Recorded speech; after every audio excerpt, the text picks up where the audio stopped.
사람은 자기 인생이 돈 한 수표 한 장으로 감옥행이 될 거라곤 상상 못하죠. 박진석은 그날 밤 박영란에게 전화를 걸었습니다. 박진석 목소리는 따뜻함이 없었는데요. 박영란은 본능적으로 숨을 삼켰습니다. 이제 곧 엄마가 너한테 갈 거야. 박진석은 단정하게 말했습니다. 현금이 2억쯤 필요할 거다. 울면서 부탁하겠지. 박영란은 손이 떨렸습니다. 고성이가 지금 바닥까지 내려갔다는 걸 박진석은 다 알고 있었습니다. 박영란은 입술을 깨물었는데요. 저 돈 없는데요. 박진석은 대답이 빨랐습니다. 넌 그냥 아빠 말대로만 해. 박진석은 이어서 말했습니다. 김비서가 봉투를 두고 갈 거야. 그걸 엄마한테 줘. 박영란은 이유를 묻고 싶었지만 목구멍이 막혔습니다. 이 집안에서 따라야 할 사람은 하나였으니까요. 전화가 끊기자마자 진짜로 노크가 울렸습니다. 문틈 아래로 두툼한 봉투가 밀려 들어왔습니다. 박영란은 봉투를 들고도 열어보지 못했습니다. 그냥 무서웠습니다. 왜냐면 이 돈은 도움이 아니라 함정일 수 있으니까요. 그때였습니다. 문이 쾅쾅 울리기 시작했습니다. 박영란, 문 열어. 박영란은 그 목소리를 듣자마자 다리를 굳혔습니다. 고성희였습니다. 맨발로 쫓겨난 사람의 소리가 아니었습니다. 짐승처럼 찢어지는 욕망의 소리였죠. 문이 열리자 고성희가 들이닥쳤습니다. 헝클어진 머리, 충혈된 눈, 숨가쁜 분노. 고성희는 인사도 없이 소리쳤습니다. 2억 내놔. 당장. 박영란은 뒷걸음질 쳤습니다. 갑자기 2억이 어디 있어요? 고성희는 박영란의 어깨를 움켜쥐었습니다. 손톱이 살을 파고들었는데요. 박영란은 몸이 아픈 게 아니라 마음이 찢어졌습니다. 고성희는 딸을 보지 않았습니다. 딸의 미래도 꿈도 자존심도 안 보였습니다. 고성의 눈에는 숫자만 보였습니다. 너 웹툰 계약금 있잖아. 그거 줘. 안 되면 보증금 빼. 고성희는 흔들고 또 흔들었습니다. 내가 살아야 내가 산다고. 그 말이 세상에서 제일 잔인한 협박이었습니다. 박영란은 결국 고개를 떨궜습니다. 그리고 책상 위에 봉투를 집었습니다. 박진석이 시킨 그 봉투. 박영란은 봉투를 내밀며 겨우 말했습니다. 이걸로 끝이에요. 고성희는 낚아채듯 봉투를 빼앗았습니다.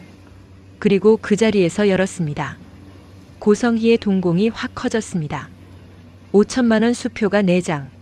정확히 2억. 고성희는 순간 얼굴이 바뀌었습니다. 방금 전까지 짐승이던 사람이 갑자기 환하게 웃었습니다. 돈이 곧 감정인 사람. 돈이 곧 사랑인 사람.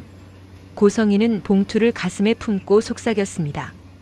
역시 내 딸이야. 박영란은 그 말이 너무 더러워서 고개를 들 수가 없었습니다. 고성희는 더 말하지 않았습니다. 그 돈으로 뭘 할지 이미 결정돼 있었습니다. 우진이 찾을 거야. 고성희는 이를 악물었습니다. 박진석, 내가 이렇게 끝날 것 같아? 그리고 고성희는 문을 박차고 나갔습니다.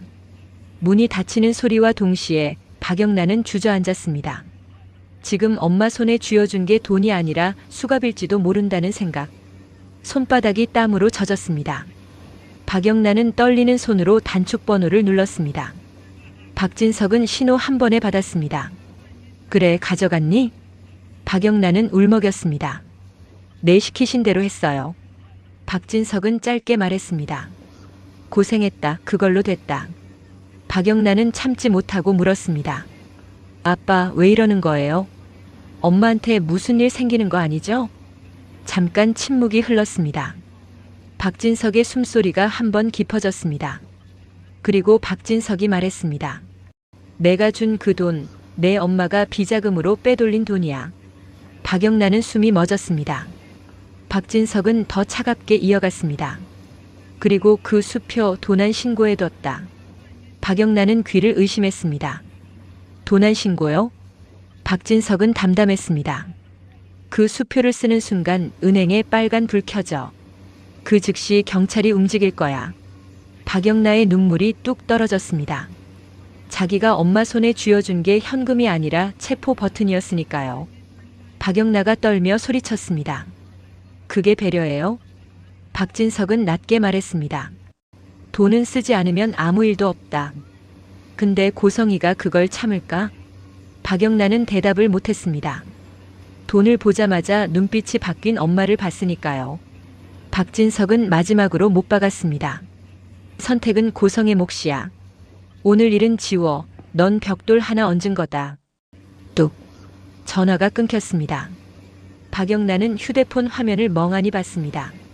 자기 얼굴이 낯설었습니다. 엄마 제발 쓰지 마. 하지만 박영란은 알고 있었습니다. 고성이는 절대 멈추지 않습니다.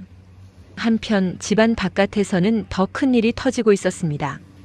이지혁은 병실에서 천장을 보고 있었습니다. 심장이 멈췄던 순간이 아직 눈앞에서 꺼지질 않았습니다. 3일 동안 검사를 받으며 이지혁은 계산을 했습니다. 남은 날, 남은 말, 남은 사람. 그리고 가장 아픈 이름 지은호. 지은호는 휴대폰을 들여다봤습니다. 문자를 보냈는데 답이 없습니다. 원래라면 짧게라도 답을 하던 사람인데요. 지은호는 괜히 웃어보려 했지만 입꼬리가 안 올라갔습니다. 이상하다. 지은호는 스스로를 달랬습니다. 바쁘겠지. 그 말이 제일 허무하게 들렸습니다. 박성재는 더 불안했습니다. 이지혁이 괜찮다는 말을 할수록 박성재는 더 무서웠습니다. 너 지금 숨기는 거 있지? 이지혁은 웃어 보였지만 눈이 웃지 않았습니다. 박성재는 그 눈을 보고 확신했습니다. 이건 연애 문제가 아니고 회사 문제가 아니고 인생 문제라고요. 그때 이상철이 병원에 도착했습니다. 이지혁의 아버지 이상철은 의사 앞에서 무너졌습니다. 체면, 자존심, 고지식함 다 내려놨습니다. 이상철은 의사 가운을 붙잡고 물었습니다. 인공심장 안 됩니까? 기계 달고 사는 사람들 있잖아요. 그거라도 달아주면 안 돼요? 의사는 조심스럽게 말했습니다. 이지혁의 심장은 상태가 좋지 않았고 수술도 위험 부담이 크다고요. 이상철은 숨을 못 쉬었습니다. 아들이 죽어가는데 아버지가 할 수 있는 게 문의뿐이라니요. 이상철 눈이 붉어졌습니다. 제발요, 다른 방법 없습니까? 그 한마디가 늙은 아버지의 항복이었습니다. 이상철은 김다정에게 말하지 못했습니다. 가족이 흔들릴까 두려웠습니다. 하지만 마음속엔 계속 같은 질문이 맴돌았습니다. 지은호에게도 말해야 하나? 이지혁이 끝까지 숨기려는 사람 지은호. 이상철은 결국 전화를 들었습니다. 그 순간 손이 떨렸습니다. 전화를 거는 게 아니라 삶과 죽음을 연결하는 느낌이었으니까요. 그때 다른 도시에서는 고성이가 움직이고 있었습니다. 고성이는 부산으로 내려갈 준비를 했습니다. 우진이라는 이름 하나에 다시 살아날 길이 있다고 믿었습니다. 고성이는 신 팀장에게 전화했습니다. 우진이 위치 잡았어? 신 팀장은 조용히 답했습니다. 부산 영도 쪽 은신 흔적 있습니다. 고성이는 웃었습니다. 돈 준비됐어. 내가 직접 갈게. 고성이는 자기가 다시 사모님이 된 듯 굴었습니다. 하지만 그건 돈이 만들어준 착각이었습니다. 고성이는 로펌에도 들렀습니다. 이혼은 나중이야. 일단 내 재산부터 찾아. 변호사는 말했다가 멈칫했습니다. 수표가 낯익었기 때문입니다. 고성이는 그 눈치를 못 챘습니다. 고성이는 이미 승리감에 취해 있었습니다. 그리고 부산. 고성이는 약속 장소로 들어갔습니다. 우진을 보여달라 했지만 우진은 없었습니다. 대신 낯선 남자들이 있었습니다. 고성희의 등골이 서늘해졌습니다. 신 팀장이 말했습니다. 물건 확인부터 하죠. 고성이는 봉투를 던지듯 내밀었습니다. 확인해 1억. 그리고 우진이 데려와. 그런데 조회를 돌리던 부하의 표정이 굳었습니다. 신 팀장 얼굴도 굳었습니다. 방 안 공기가 확 달라졌습니다. 고성이가 물었습니다. 왜 뭐야? 신 팀장이 낮게 말했습니다. 도난 수표인데요. 그 순간 고성이는 웃지도 소리치지도 못했습니다. 머릿속이 하얘졌습니다.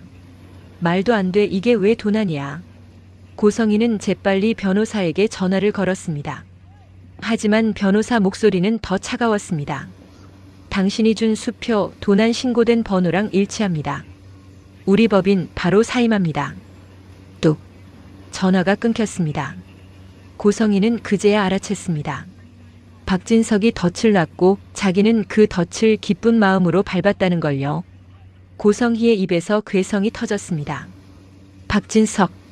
고성희는 진짜로 미친 사람처럼 웃었다가 울었습니다. 내가 그냥 물러설 것 같아. 그 괴성은 분노가 아니라 공포였습니다. 자기 인생이 끝났다는 공포. 그때 문이 열렸습니다. 구두 소리가 차분하게 울렸습니다. 사람들이 길을 갈랐습니다. 그리고 박진석이 들어왔습니다. 박진석은 고성희를 보며 말했습니다. 내가 가만히 있을 줄 알았어? 박진석의 눈은 분노보다 더 차가웠습니다. 고성희는 바닥에서 버둥거렸습니다. 당신이 날 이렇게 만들어. 내가 자식 살리려고 한 게 죄야. 박진석은 한 박자 늦게 숨을 쉬었습니다. 그리고 고성희에게 딱 한마디를 던졌습니다. 자식 핑계 대지 마. 그 말이 칼처럼 꽂혔습니다.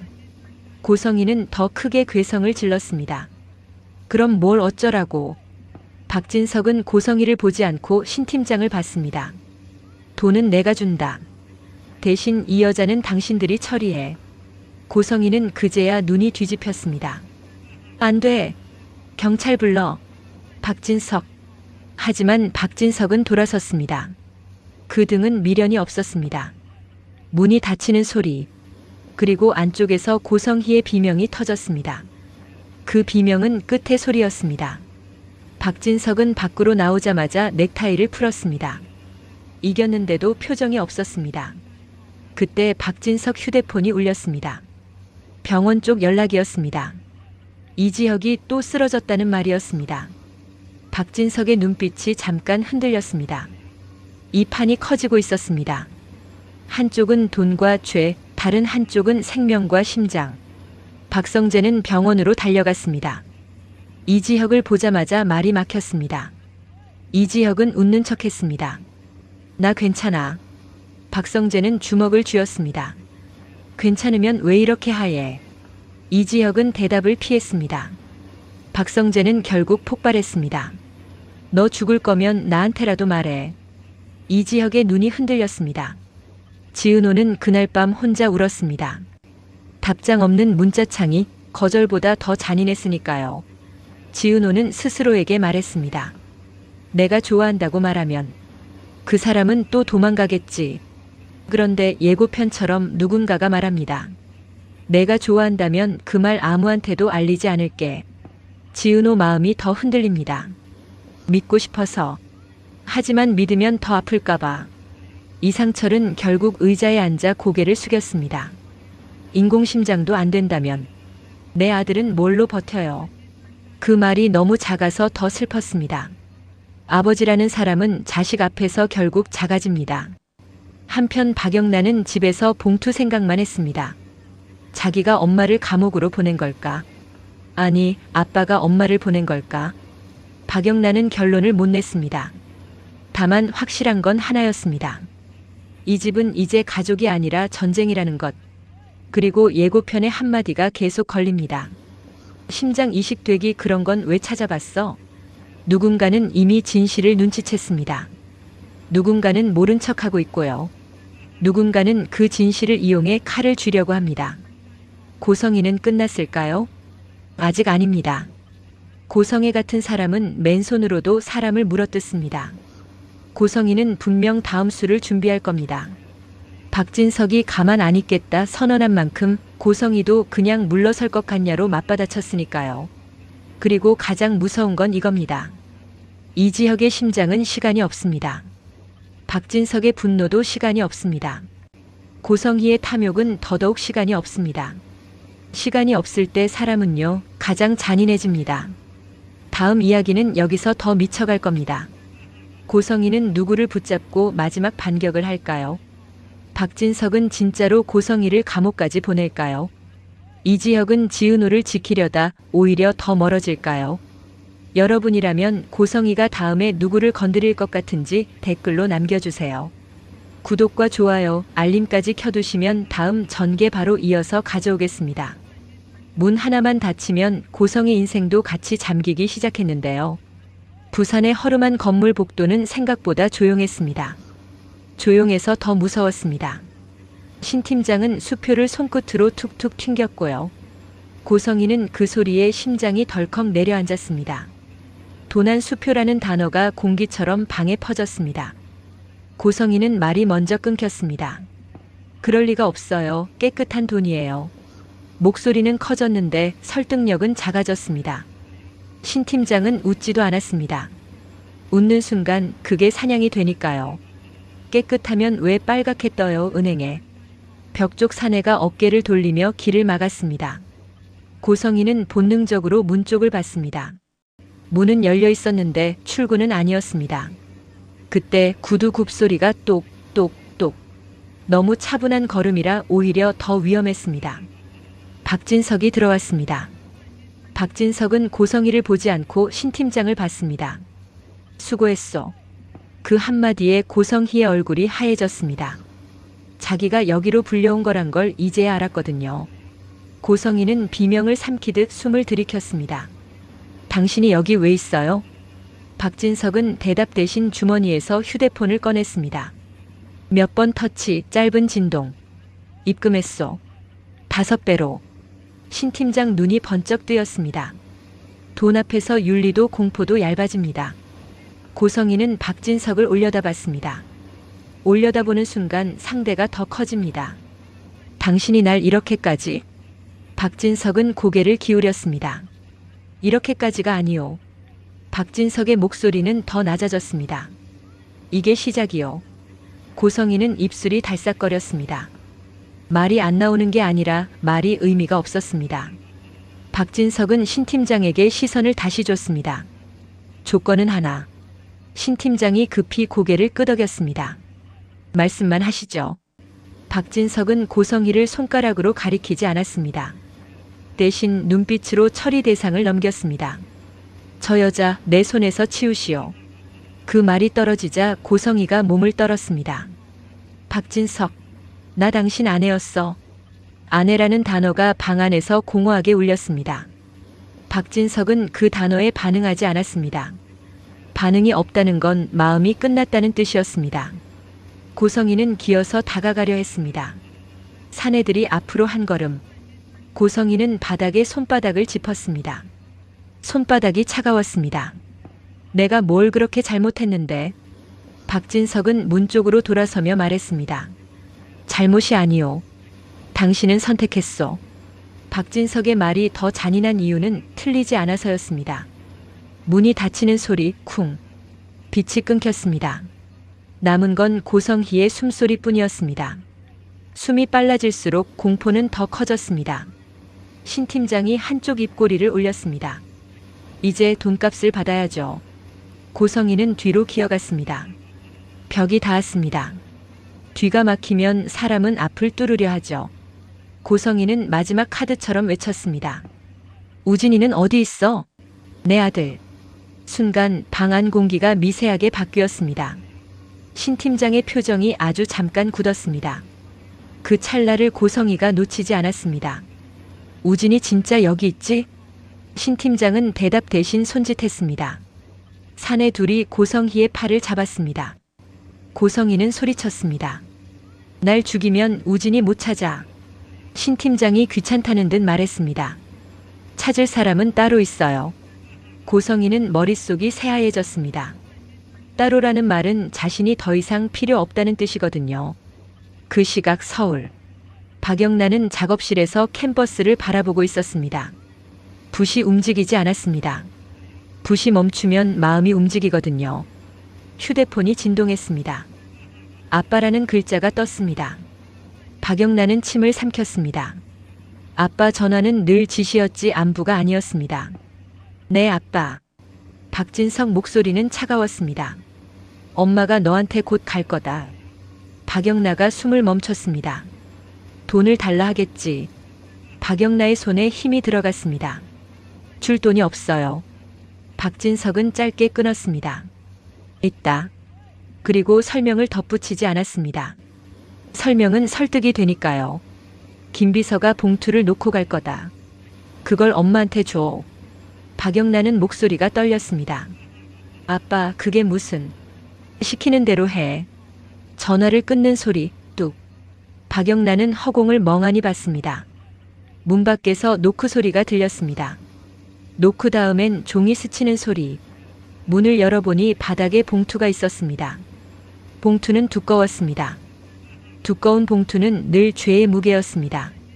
박영란은 봉투를 들고도 열지 못했습니다. 열면 돌이킬 수 없을 것 같아서요. 몇 분 뒤 문이 부서질 듯 두드려졌습니다. 박영란, 문 열어. 엄마 목소리였습니다. 고성이는 이미 사모님이 아니었습니다. 그런데도 목소리는 여전히 명령형이었습니다. 박영란은 문손잡이를 잡고도 망설였습니다. 그 사이 문이 벌컥 열렸습니다. 고성이가 맨발로 들어왔습니다. 헝클어진 머리, 붉게 충혈된 눈. 반가움은 없었습니다. 필요만 있었습니다. 영나야, 이역 마련해. 박영란은 눈을 크게 떴습니다. 지금 무슨 소리야, 엄마? 고성이는 딸을 보면서도 딸을 보지 않았습니다. 내가 살아야 내가 살아. 나 쫓겨나면 내가 그 집에서 버틸 것 같아? 박영란은 혀끝이 얼어붙는 기분이었습니다. 엄마는 딸을 인질로 말하고 있었습니다. 고성이가 딸 어깨를 거칠게 잡았습니다. 웹툰 계약금 있잖아. 작업실 보증금이라도 빼. 박영란은 어깨가 찢기는 듯 아팠습니다. 근데 더 아픈 건 마음이었습니다. 이 사람은 엄마인데 엄마가 아니었습니다. 박영란은 천천히 책상 위 봉투를 집었습니다. 아빠가 시킨 대로만 하면 된다고 스스로를 설득했습니다. 봉투를 고성희에게 건넸습니다. 고성희는 낚아채듯 잡았습니다. 봉투를 열어 확인하던 눈이 커졌습니다. 5천만 원 수표 4장. 고성희는 순간 미소를 지었습니다. 돈 앞에서 표정이 바뀌는 속도가 너무 빨랐습니다. 역시 내 딸이야. 박영란은 그 말이 모욕처럼 들렸습니다. 고성희는 봉투를 가슴에 꼭 끌어안았습니다. 가서 쓸게. 이 돈으로 다 되찾을 거야. 그리고 뒤도 안 돌아보고 나갔습니다. 문이 닫혔습니다. 박영란은 그대로 주저앉았습니다. 휴대폰을 들었습니다. 아빠에게 전화해야 했습니다. 이건 부탁이 아니라 확인이었습니다. 여보세요, 아빠. 박진석은 신호도 가기 전에 받았습니다. 그래, 가져갔니? 네, 가져갔어요. 박영란 목소리가 갈라졌습니다. 아빠, 그 돈 엄마한테 주는 거 맞아요? 박진석이 한 박자 쉬었습니다. 그 침묵이 더 무서웠습니다. 그 돈은 내 엄마가 숨겨둔 비자금이었어. 내 돈이자 회사 돈이지. 박영란은 눈물이 떨어졌습니다. 그럼 엄마가 그걸 쓰면. 박진석 목소리가 더 차가워졌습니다. 도난 수표로 신고했다. 박영란은 숨이 멎었습니다. 엄마가 쓰는 순간 경찰이 간다. 박영란은 입술을 떨었습니다. 아빠, 그건 너무. 박진석은 단호했습니다. 너무가 아니야. 정리야. 박영란은 목소리를 높였습니다. 엄마가 감옥 가면 나도. 박진석은 딸을 끊어냈습니다. 넌 내 말만 들어. 오늘 일은 머릿속에서 지워. 전화를 끊었습니다. 박영란은 멍하니 액정을 봤습니다. 자기 손으로 엄마의 목에 줄을 걸어준 기분이었습니다. 그리고 그 줄의 끝은 부산으로 이어져 있었고요. 한편 병원. 이지혁은 팔에 24시간 심전도 장치를 달고 있었습니다. 장치가 아니라 시간 제한을 차고 있는 기분이었습니다. 의사는 수치를 보여주며 말했습니다. 지금은 안정됐는데요. 무리하면 위험합니다. 이지혁은 고개를 끄덕였지만 눈빛은 비었습니다. 이식 기회는 빨리 오기 어렵겠죠. 의사는 솔직했습니다. 확답은 못 드립니다. 그 말이 사람을 더 무너뜨립니다. 희망도 절망도 아닌 대기니까요. 이지혁은 휴대폰을 들었습니다. 지은호에게 답장을 해야 했습니다. 근데 손가락이 움직이지 않았습니다. 답장 하나가 약속이 되니까요. 나 살아있을게 같은 약속이요. 지은호에게는 아직 말할 수 없었습니다. 말하는 순간 지은호 삶이 흔들릴까 봐요. 이지혁은 회사를 핑계로 복귀했습니다. 사람들은 대표의 첫 출장 이야기에 들떠 있었습니다. 그 들뜬 공기가 더 아팠습니다. 이지혁은 밝게 웃는 척을 했습니다. 웃는 얼굴이 정상의 가면이었습니다. 가면은 무거울수록 벗기 어렵습니다. 박성재가 찾아왔습니다. 평소와 다르게 말이 많았습니다. 야, 뛰자. 농구하자. 자전거 타자. 이지혁은 이상하다고 느꼈습니다. 박성재가 도망치고 있다는 걸 눈치챘습니다. 하지만 자기도 도망치는 중이었죠. 도망치는 사람은 다른 도망을 보며 화를 냅니다. 야, 오늘은 안 돼. 박성재가 폭발했습니다. 너 요즘 왜 이래? 왜 그렇게 차가워? 이지혁은 웃으려다 실패했습니다. 나도 숨 좀 쉬자. 그 말에 박성재가 멈췄습니다. 이지혁은 결국 무너졌습니다. 나 심장이 안 좋아. 박성재의 얼굴이 굳었습니다. 이식 얘기 들었어. 말이 공기 중에 떨어졌습니다. 박성재는 한동안 말을 못했습니다. 말하면 현실이 되니까요. 이지혁이 낮게 부탁했습니다. 내 뒤치다꺼리 좀 해줘. 박성재가 웃으려다 울 것 같은 얼굴이 됐습니다. 뭐를 어디까지? 이지혁은 고개를 떨궜습니다. 내가 없어져도 우리 집이 무너지지 않게. 박성재는 입술을 깨물었습니다. 야, 너 그런 말 하지 마. 이지혁은 고개를 들었습니다. 근데 나 진짜 무서워. 무서움을 인정하는 순간이 사람을 살리기도 합니다. 근데 이번엔 더 아프게 만들었습니다. 그때 이상철이 이지혁의 통화를 듣고 말았습니다. 아들은 숨기려 했는데요. 집은 작고 귀는 많았습니다. 이상철은 문 밖에서 굳어 있었습니다. 방금 뭐라고 했냐? 이지혁은 입을 다물었습니다. 다물면 해결될 거라 믿었습니다. 이상철은 다가와 아들의 멱살을 잡았습니다. 심장 이식? 너 죽는다는 소리냐? 이지혁은 아버지 손을 잡았습니다. 아버지, 제발 엄마한테는. 그 말이 이상철을 더 폭발시켰습니다. 이 나쁜 놈아. 장남이 아픈데 아비한테 숨겨? 이지혁은 고개를 숙였습니다. 말하면 다 무너질까 봐요. 이상철은 주저앉았습니다. 무너져도 같이 무너져. 혼자 무너지는 건 그건 배신이야. 이지혁은 눈물이 났습니다. 아버지가 무너지는 걸 처음 봤거든요. 이상철은 바로 병원으로 달려갔습니다. 의사가 온 자락을 붙잡았습니다. 인공심장 안 됩니까? 뉴스에서 봤습니다. 기계 달고 사는 사람 있잖아요. 의사는 조심스럽게 말했습니다. 가능성을 보긴 해야 합니다. 하지만 수술 위험이 큽니다. 위험이라는 단어가 이상철을 더 미치게 합니다. 자식 없는 위험은 숫자인데요. 자식 있는 위험은 칼입니다. 그 와중에 지은호는 이지혁의 문자 답장이 끊긴 걸로 밤새 흔들렸습니다. 내가 뭘 잘못했나 그 질문이 사람을 갉아먹죠. 지은호는 결국 박성재에게 연락했습니다. 박성재는 망설이다가 말했습니다. 지금은 조금만 기다려. 지은호는 더 불안해졌습니다. 기다리라는 말은 비밀이 있다는 뜻이니까요. 지은호는 정순이에게도 털어놨습니다. 정순이는 딸 손을 잡고 말했습니다. 사람 마음은 사라지는 게 아니라 숨는 거야. 숨는 데엔 이유가 있지. 지은호는 그 말에 위로받는 척했지만 더 무서웠습니다. 이유가 죽음이면 어떡하나 싶어서요.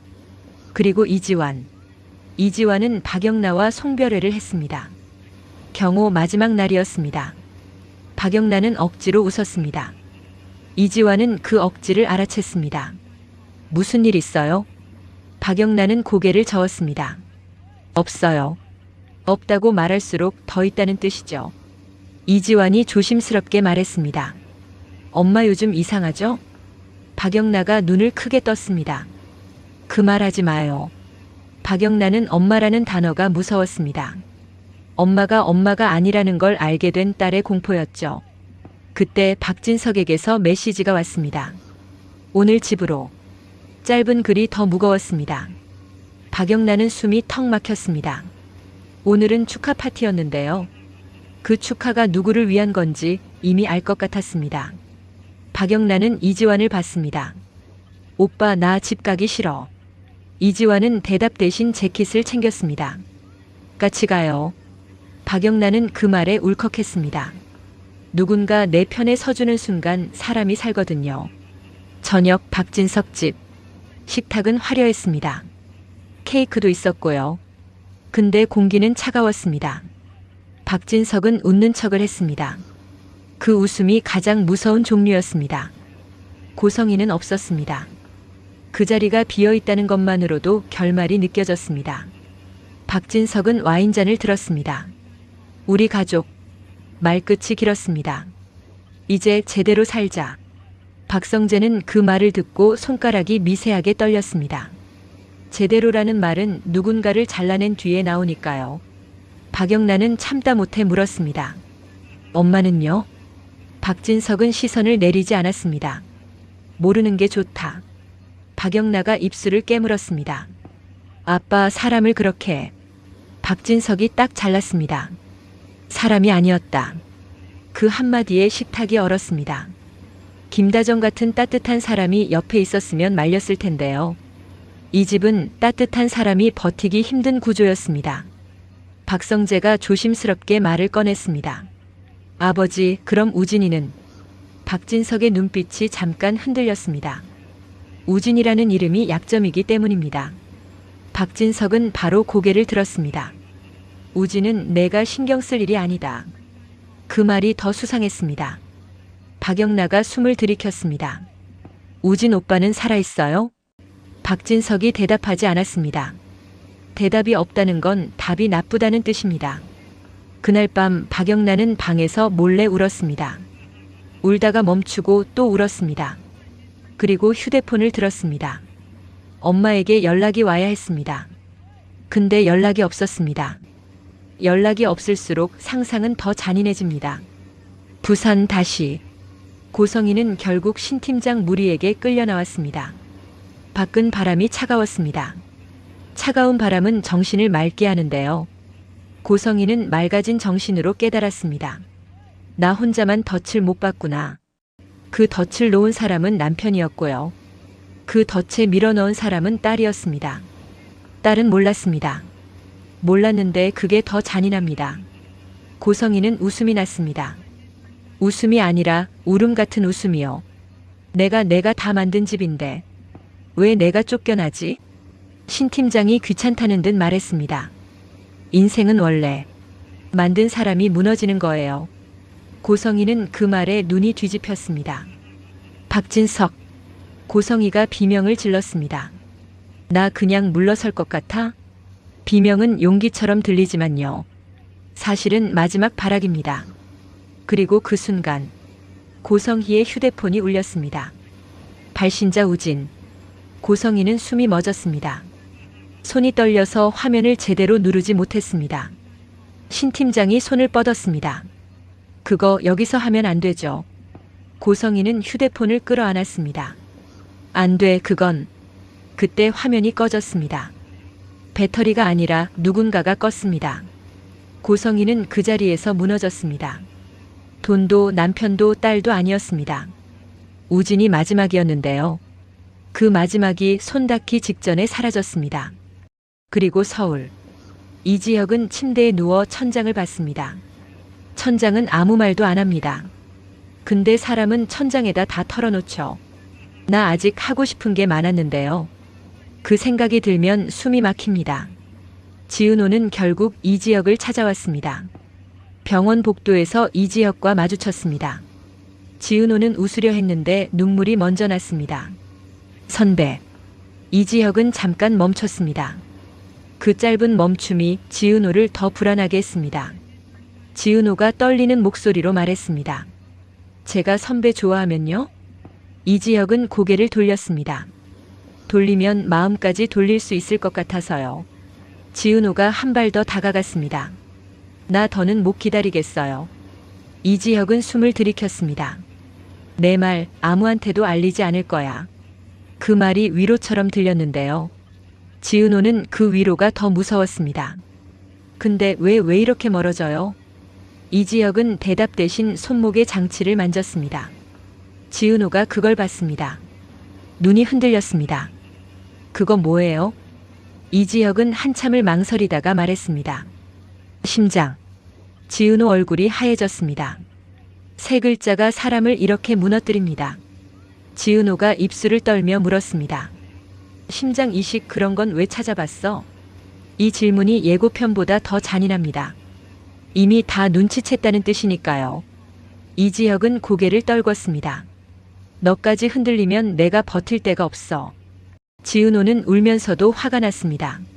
나한테 숨기는 게 나를 지키는 거예요? 이지혁은 대답을 못했습니다. 정답이 없어서요. 지은호가 울음을 삼키며 말했습니다. 선배는 전처럼 오빠, 동생으로 지낼 수 있다는 거예요? 그 말이 이지혁 가슴을 찔렀습니다. 그 관계로 도망치려 했거든요. 이지혁은 겨우 말했습니다.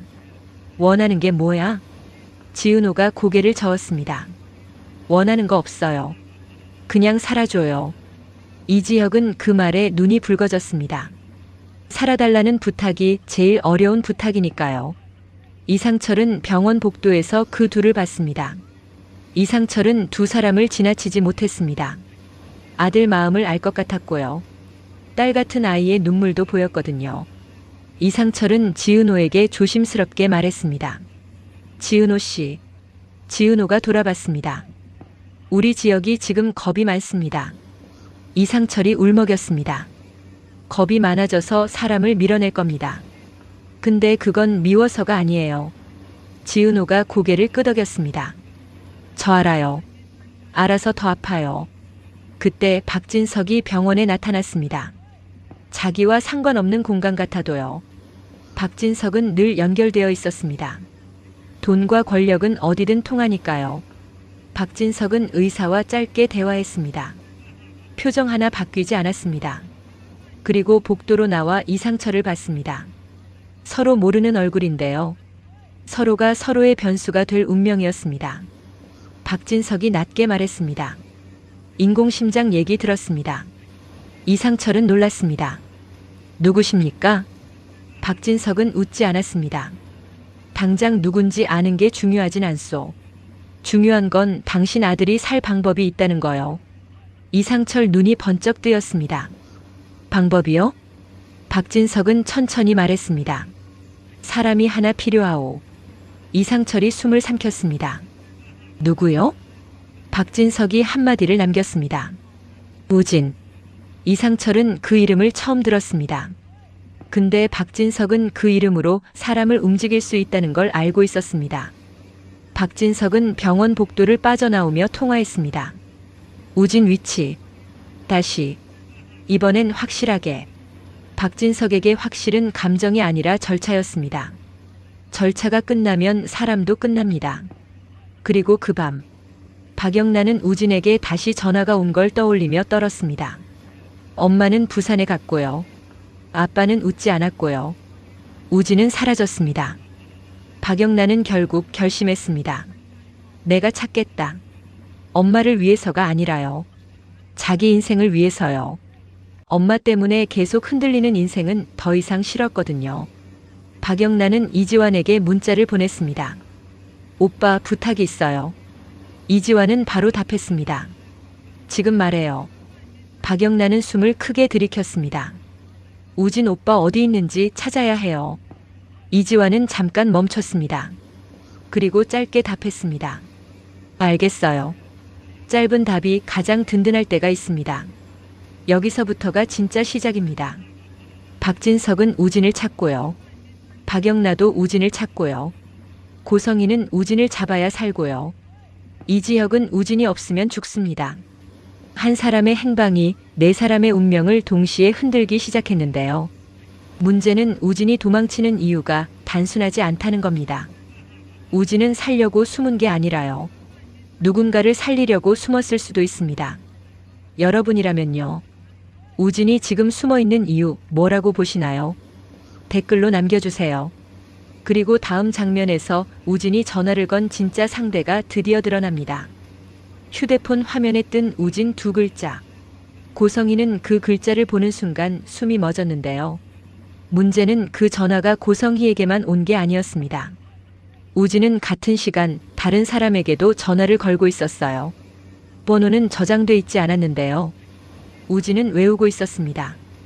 외운 번호는 대개 살려고 외우는 게 아니라 살리려고 외우는 번호죠. 여보세요.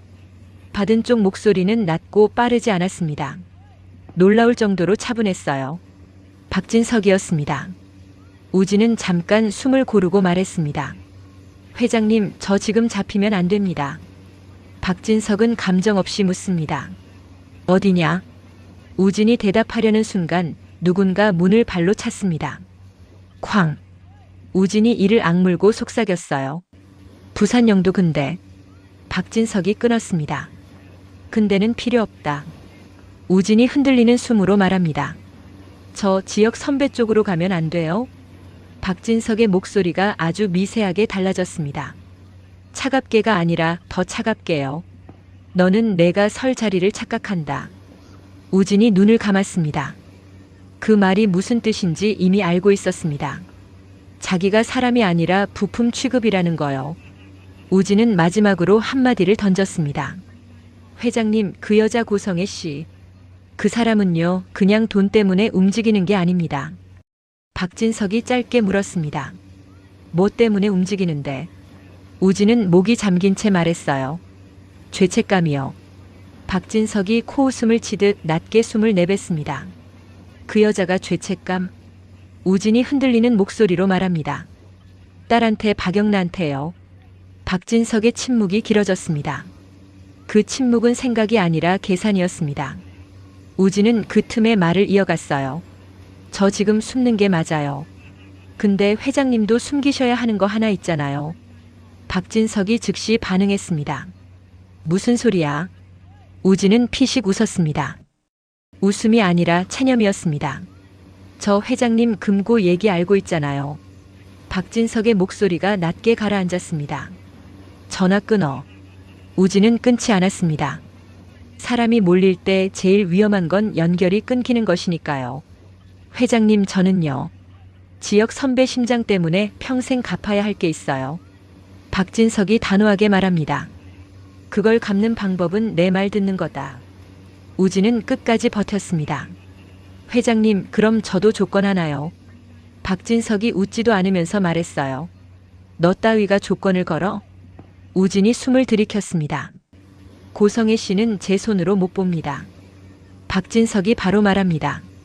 내 손으로 볼 일이 없게 만들면 되지. 그 말이 너무 잔인해서 우진은 눈을 질끈 감았습니다. 회장님, 사람을 그렇게. 박진석이 끊었습니다. 너도 사람답게 산 적 있냐? 그 말에 우진이 멈췄습니다. 정확히 찔렸거든요. 우진은 지금까지 사람답게 산 게 아니라 숨듯이 살았으니까요. 그때 우진 옆에서 신 팀장 목소리가 들립니다. 전화 누구랑 해? 우진은 순식간에 입을 막았습니다. 박진석이 조용히 말합니다. 우진, 살고 싶으면 지금 너 스스로 위치를 끊어. 우진은 떨리는 손으로 전화를 끊었습니다. 끊는 순간 우진은 알았습니다. 자기가 살든 죽든 박진석 계획은 굴러간다는 걸요. 부산 쪽은 이미 지옥이었습니다. 고성희는 신 팀장에게 잡혀 이동 중이었어요. 신 팀장은 돈을 받았고 박진석에게도 일을 받았죠. 돈과 일이 같이 들어오면 사람은 더 잔인해집니다. 고성희는 차 안에서 갑자기 웃었습니다.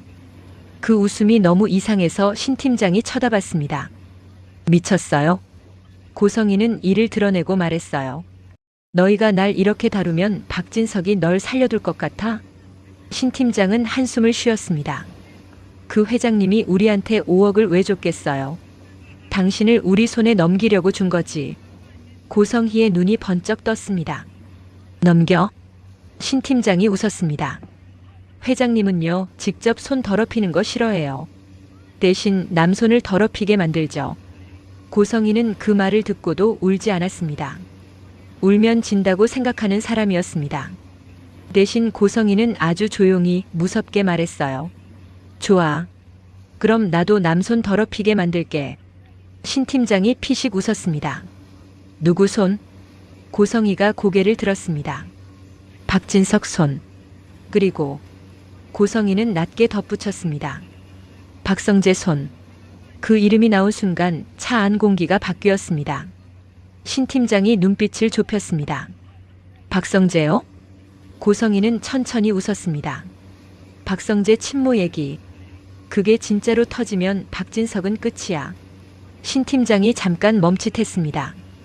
돈보다 위험한 건 정보니까요. 고성희는 그 반응을 보고 확신했습니다. 자기에게 아직 카드가 있다는 걸요. 한편 서울 병원. 이상철은 의사 앞에서 끝까지 매달렸습니다. 인공심장 안 됩니까? 의사는 현실적으로 말합니다. 가능성은 검토할 수 있는데요. 환자 상태가 수술 위험이 큽니다. 이상철은 울분이 터졌습니다. 그럼 그냥 기다리라고요? 우리 아들 죽을 때까지. 의사는 고개를 숙입니다. 가장 안전한 건 이식 대기입니다. 이상철이 목소리를 낮추며 물었습니다. 돈이 문제면 말하세요. 의사가 흔들렸습니다. 의사는 돈에 흔들려서가 아니라 아버지 마음에 흔들렸습니다. 돈만의 문제는 아닙니다. 이상철이 곧바로 물었습니다. 그럼 뭐가 문제예요? 의사는 숨을 고르고 말했습니다. 기증자. 이 한 단어가 사람을 산산조각 냅니다. 이상철은 고개를 끄덕이면서도 눈빛이 비었습니다. 기증자 그 사람을 어디서? 의사는 답을 못했습니다. 답이 없어서가 아니라 답이 잔인해서요. 그때 병실 문틈으로 지은호가 들어왔습니다. 지은호는 손에 휴대폰을 쥔 채였어요. 얼굴이 하얗고 눈이 빨갛습니다. 지은호는 이지혁을 보자마자 말했습니다. 선배. 이지혁이 고개를 돌리려 했는데 지은호가 먼저 붙잡았어요. 도망치지 마요. 이지혁이 애써 웃었습니다. 도망 안 쳤는데요. 지은호가 울먹이며 말합니다. 도망쳤어요. 나한테서. 이지혁은 말이 막혔습니다. 지은호가 속사포처럼 물었습니다. 심장 이식 왜 혼자 알아봤어요? 왜 혼자 결정해요?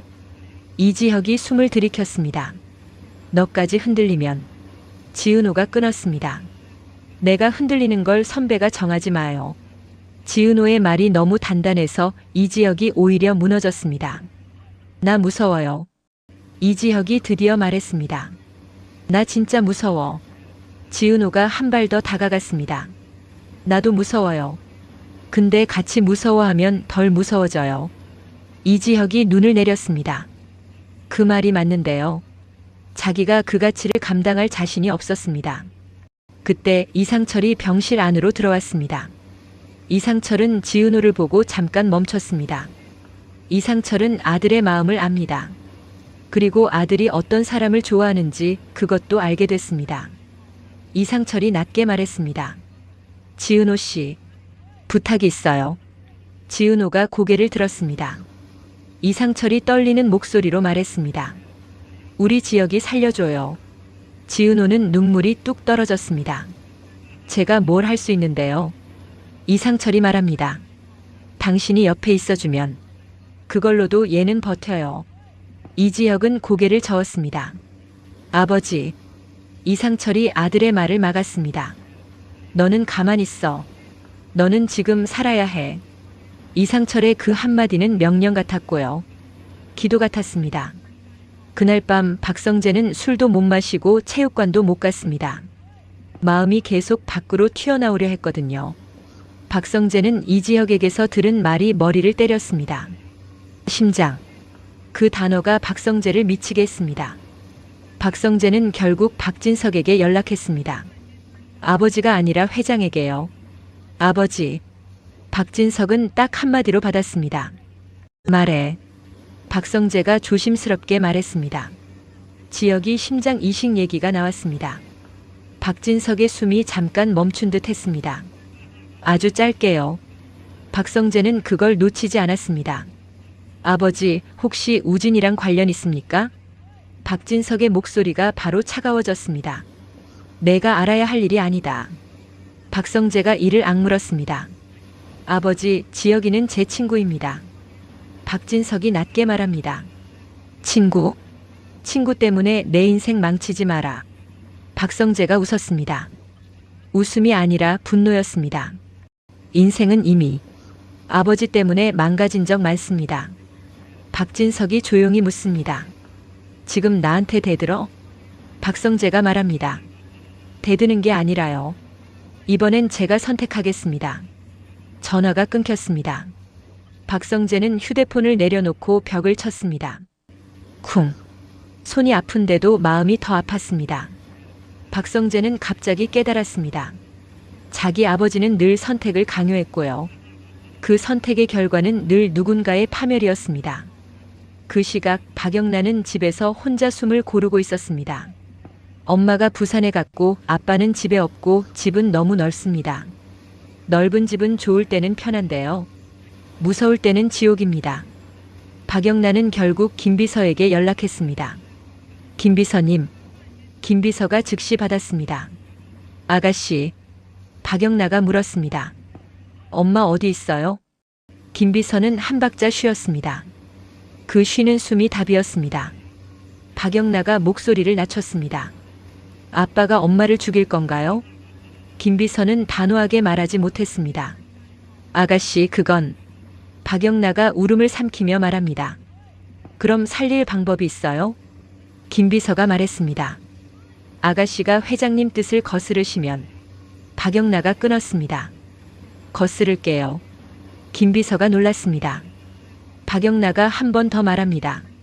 이번엔 거스를게요. 김비서가 낮게 말했습니다. 그럼 아가씨도 위험합니다. 박영란가 조용히 말했어요. 저는 이미 위험해요. 엄마 때문에, 아빠 때문에, 그리고 박영란 목소리가 떨렸습니다. 우진 오빠 때문에. 김비서가 잠깐 침묵했습니다. 우진은 지금 찾으시면 안 됩니다. 박영란가 바로 받아쳤습니다. 그럼 누가 찾죠? 김비서가 말했습니다. 회장님이요. 박영란은 숨이 턱 막혔습니다. 아빠가 찾는 우진은 사람이 아니라 도구일 테니까요. 박영란은 결심했습니다. 자기가 먼저 찾아야 합니다. 그래야 우진을 사람으로 지킬 수 있어요. 박영란은 이지환에게 다시 연락했습니다. 오빠, 나 진짜 부탁. 이지환이 짧게 답합니다. 어디로 가요? 박영란가 말합니다. 부산. 이지환은 한숨을 쉬었습니다. 왜 하필 부산이야? 박영란가 낮게 말했습니다. 엄마가 거기 있어요. 그리고 우진 오빠도. 이지환이 말했습니다. 그럼 더 빨리 가야죠. 박영란은 그 말에 눈물이 났습니다. 누군가가 내 편이 되어주는 말은요. 그 자체로 숨이 됩니다. 그리고 진짜 큰 폭탄. 병원에서 갑자기 호출이 왔습니다. 이지혁이 쓰러졌습니다. 수치가 흔들렸습니다. 이상철은 병원 복도를 달렸습니다. 다리가 아닌 심장이 달리는 기분이었습니다. 지은호는 뒤에서 따라오다 넘어질 뻔했습니다. 박성재도 뛰어왔습니다. 박성재는 이지혁 얼굴을 보자마자 알았습니다. 이번엔 진짜다. 이지혁 입술이 파랬고요. 손끝이 차가웠습니다. 의사가 급히 말했습니다. 응급조치 들어갑니다. 이상철이 소리쳤습니다. 살려주세요. 그 한마디가 복도를 찢었습니다. 의사는 대답 대신 움직였습니다. 의사에게 대답은 사치입니다. 움직임이 대답이죠. 지은호는 눈앞이 캄캄해졌습니다. 그 순간 지은호에게 떠오른 건 딱 하나. 우진. 아까 박진석이 병원에서 꺼낸 이름. 그리고 박영란가 어딘가에서 떨고 있다는 이름. 지은호는 휴대폰을 꺼내 검색했습니다. 한우진. 이름을 치는 손이 덜덜 떨렸습니다. 심장이라는 단어 옆에 우진이 붙는 순간 머릿속이 무너졌습니다. 박성재가 지은호 손을 잡았습니다. 지은호. 지은호가 울먹였습니다. 선배 죽을 수도 있어요. 박성재가 이를 악물고 말했습니다. 안 죽게 할 거야. 그 말이 너무 강해서 지은호는 오히려 더 울었습니다. 박성재는 지은호에게 말했습니다. 내가 아버지랑 싸우든 무릎 꿇든 지혁 살릴 거야. 지은호는 그 말을 듣고 결심했습니다. 이제는 기다리지 않겠습니다. 이제는 찾아야 합니다. 기증자든 우진이든 무엇이든. 지은호는 정순이에게 전화를 걸었습니다. 엄마.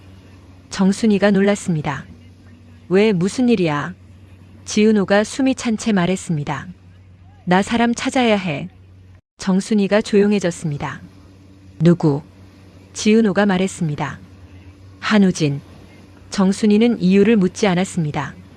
엄마는 딸 목소리만으로도 알거든요. 정순이가 말했습니다. 알겠어. 엄마가 아는 사람 총동원할게. 지은호는 그 말에 목이 메었습니다. 엄마. 정순이가 단호하게 말했습니다. 지금은 울지 마. 울 시간에 뛰어. 정순이는 평소엔 약해 보여도요. 딸이 무너지면 갑자기 강해지는 사람입니다. 그 밤 박진석은 회장실에서 혼자 앉아 있었습니다. 부산에서 고성이가 발악 중이라는 보고가 들어왔고요. 병원에서 이지혁이 위태롭다는 보고도 들어왔습니다. 박진석은 눈을 감았습니다. 그리고 아주 낮게 혼잣말을 했습니다. 이제 끝을 내야지. 그 말은 고성희에게 하는 말 같았고요. 동시에 우진에게 하는 말 같았습니다. 그리고 자기 자신에게 하는 말이기도 했습니다. 김비서가 물었습니다. 회장님, 우진 쪽은 어떻게 하시겠습니까? 박진석은 답이 빠릅니다. 데려와. 김비서가 조심스럽게 말합니다. 우진이 협조하지 않을 가능성이. 박진석이 고개를 듭니다. 협조하게 만들어. 김비서가 숨을 삼켰습니다. 방법은요?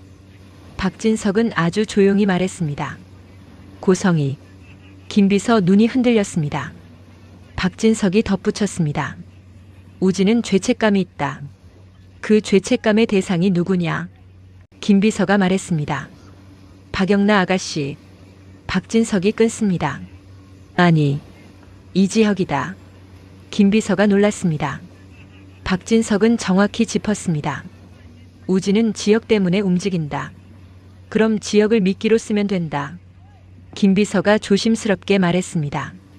회장님, 그건. 박진석이 차갑게 말합니다. 내 아들 인생이 걸렸다. 남의 아들 하나쯤 미끼로 써도 된다. 김비서는 그 말이 박진석의 진짜 얼굴이라고 느꼈습니다. 사람을 숫자로 보는 얼굴이요. 마지막으로 부산. 우진은 도망치다가 골목에서 멈췄습니다. 숨이 찼고요. 손이 떨렸습니다. 우진은 자기 가슴을 붙잡았습니다. 나도 오래 못 버틴다. 그때 우진 앞에 차 한 대가 섰습니다. 문이 열렸습니다. 내린 사람은 박영나였습니다. 박영나 뒤로 이지환도 내렸습니다. 박영나가 숨을 고르며 말했습니다. 오빠. 우진 눈이 커졌습니다. 영나야, 너 왜 여기? 박영나가 울먹이며 말합니다. 우리 여기서 끝내자. 우진이 고개를 저었습니다. 끝내면 안 돼. 지금 끝내면 지역 선배가.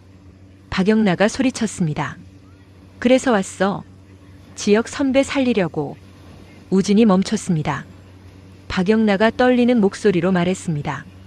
근데 나도 엄마도 아빠 손에서 벗어나고 싶어. 우진이 낮게 말했습니다. 영나야, 너희 아빠는. 이지환이 끼어들었습니다. 알아. 무서운 사람이지. 우진이 이지환을 봤습니다. 너도 끼면 너도 위험해. 이지환이 씁쓸하게 웃었습니다. 나 이미 인생 망가진 적 있어. 더 망가져도 괜찮아. 그 말에 박영나가 눈물이 났습니다. 우진도 눈이 붉어졌습니다. 도망치던 사람이 처음으로 붙잡힌 기분이었거든요. 근데 그 붙잡힘은 감옥이 아니라 사람이었습니다. 바로 그때 우진 휴대폰이 울렸습니다. 발신자 박진석. 우진은 화면을 보자마자 얼굴이 굳었습니다. 박영나가 말했습니다. 받지 마. 우진이 고개를 저었습니다. 받아야 해. 안 받으면 지역 선배를 건드릴 거야. 그 말에 박영나가 얼어붙었습니다. 우진이 전화를 받았습니다. 회장님. 박진석이 바로 말했습니다. 지역 위급하다. 우진이 숨이 멎었습니다. 박진석은 덧붙였습니다. 내가 오면 살고 내가 안 오면 죽는다.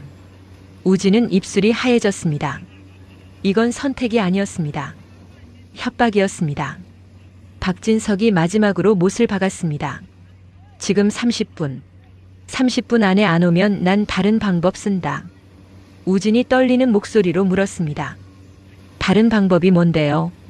박진석이 낮게 말했습니다. 고성에 풀어준다. 박영나가 그 말을 듣고 그대로 주저앉았습니다.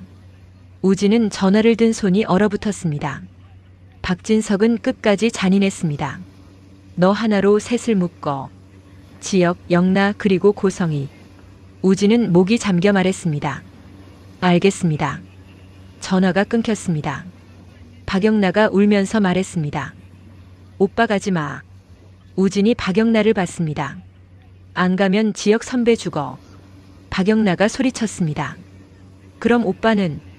우진이 씁쓸하게 웃었습니다. 나야 뭐. 우진은 말을 끝까지 못했습니다. 끝내는 순간 그게 유서가 될까봐요. 이지환이 우진의 어깨를 잡았습니다. 같이 가. 우진이 고개를 저었습니다. 너까지 휘말리면. 이지환이 단호하게 말했습니다. 이미 휘말렸어. 그럼 같이 끝내. 우진은 눈을 감았다가 뜹니다.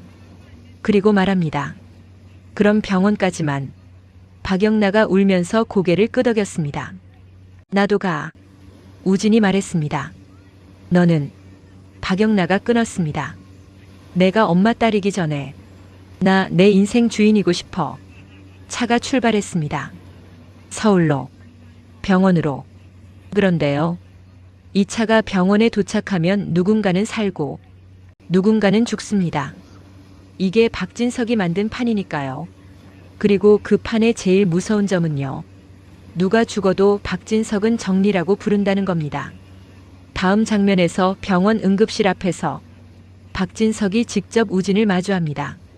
그 순간 우진이 던지는 한마디가 박성재 친모의 진짜 방향까지 같이 터뜨리기 시작합니다.